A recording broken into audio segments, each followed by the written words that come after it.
Біз қазір манты пісіреміз. Ол үшін ыдысымызды мұздай күйінде аламыз. Ең бірінші жуа саламыз.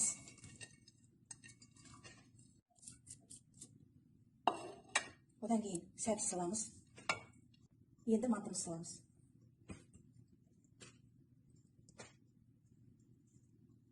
Мантымызды салдық. Біз қазір қақпағын жабамыз. Етті қосамыз.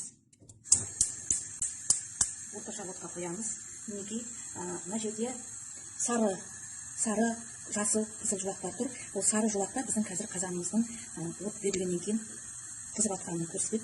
Одан кейін барып жасылда біздің тамағымыз пісіп бастағанын көрсетеді. Біз сол кезде оттың астын жайлатып қоямыз. Ал қызылға қарай өткенде біздің тамағымыз пісті дегенді білдіреді. Мантымыз дайын, майсыз, сусыз, азғантай уақытта пісті.